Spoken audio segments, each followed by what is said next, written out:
जलप्रिया एक ऐसा नाम जिसे सुनते ही दिमाग में एक खूबसूरत चेहरा आता है और आधा शरीर मछली का। लेकिन क्या होगा अगर मैं आपसे कहूं, यह सिर्फ कहानी नहीं है।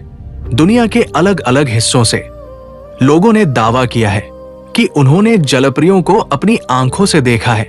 किसी ने कहा वो समुद्र किनारे बैठी थी, किसी ने कहा वो इंसानों को देखकर मुस्कुरा रही थी, और किसी ने कहा वो अचानक पानी में गायब हो गई।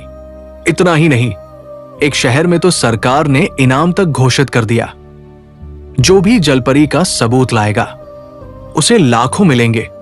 लेकिन आज तक कोई सबूत नहीं मिला। तो क्या ये सब झूठ है, या फिर सच्चाई कुछ ऐसी है जिसे हम जानना नहीं चाहते? आज हम जानेंगे दुनिया की 4 ऐसी घटनाएं जिन्होंने जलप्रियों के अस्तित्व पर सवाल खड़ा कर दिया। पहली घटना, इजराइल से।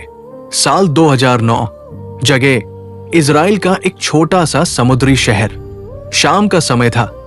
लोग रोज की तरह समुद्र किनारे टहल रहे थे। तभी एक इंसान की नजर पड़ी पानी के किनारे बैठी एक अजीब सी आकृति पर।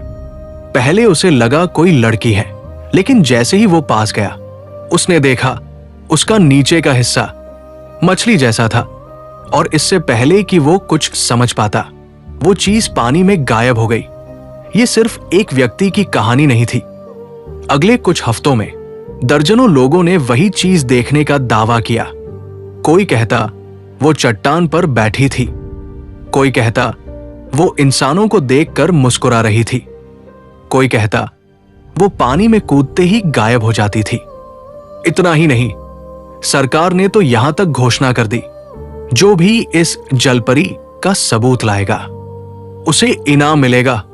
लेकिन इतने लोगों के देखने के बावजूद आज तक कोई ठोस सबूत नहीं मिला। तो क्या ये सब लोगों का भ्रम था, या सच में कुछ था जो इंसानों से छिप रहा था? लेकिन ये कहानी यही खत्म नहीं होती। कुछ साल पहले इंटरनेट पर एक वीडियो वायरल हुआ। वीडियो में दिखाया गया एक अजीब सा शरीर समुद्र किनारे पड़ा हुआ। उसका चेहरा इंसान जैसा था, लेकिन शरीर मछली जैसा। वीडियो इतना डरावना था कि लाखों लोगों ने इसे शेयर किया। लोगों ने कहा यह जलपरी का शरीर है। लेकिन जैसे जैसे जांच हुई, सच्चाई सामने आई। एक्सपर्ट्स ने बताया यह वीडियो पूरी तरह से फेक था। कुछ लोगों ने मिलकर फिश पार्ट्स और एडिटिंग का इस्तेमाल करके इसे बनाया था। लेकिन सवाल यह है, अगर यह फेक था तो इतने लोग इसे सच क्यों मान बैठे? क्योंकि हम पहले से ही मानना चाहते हैं कि जलप्रिया हो सकती है। अब जो अगली कहानी है वो सबसे ज्यादा डरावनी है। जापान के एक मंदिर में सैकड़ों साल पुरानी एक चीज रखी हुई थी, एक ममी जो देखने में बिल्कुल जलपरी जैसी थी।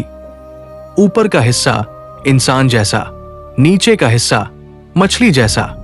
लोग इसे पूजते थे, मानते थे कि इसमें कोई शक्ति है। फिर एक दिन वैज्ञानिकों ने इसका परीक्षण करने का फैसला किया, और जो सच्चाई सामने आई वो और भी ज्यादा चौंकाने वाली थी। ये कोई असली जीव नहीं था, इसे इंसानों ने बनाया था।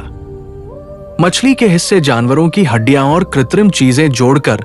लेकिन सवाल फिर वही, लोगों ने इसे सैकड़ों साल तक सच क्यों माना? क्योंकि रहस्य हमेशा सच से ज्यादा आकर्षक होता है। अब चलते हैं सैकड़ों साल पीछे, जब समुद्र में जहाज चलते थे और नाविक महीनों तक घर से दूर रहते थे। उनमें से कई नाविकों ने दावा किया उन्होंने समुद्र में जलप्रिया देखी है। कुछ ने कहा वो गा रही थी, कुछ ने कहा वो उन्हें बुला रही थी। लेकिन वैज्ञानिकों का कहना है ये जलप्रिया नहीं थी, बल्कि ये थे समुद्री जीव। जैसे मैनेटी और डुगोंग दूर से देखने पर उनका आकार इंसान जैसा लगता है, और जब इंसान अकेला होता है तो उसका दिमाग सच्चाई को कहानी बना देता है। तो 4 अलग अलग घटनाएं, कई लोगों की गवाही, वायरल वीडियो, मंदिर की मम्मी और पुरानी कहानियां। लेकिन एक भी पक्का सबूत नहीं। तो क्या जलप्रिया सच में नहीं होती, या फिर वो आज भी कहीं समुद्र की गहराई में छिपी है और इंसानों से दूर रहना चाहती है? क्योंकि समुद्र अपने रहस्य कभी पूरी तरह नहीं बताता। आप क्या सोचते हैं, जलप्रिया सच है या सिर्फ कल्पना?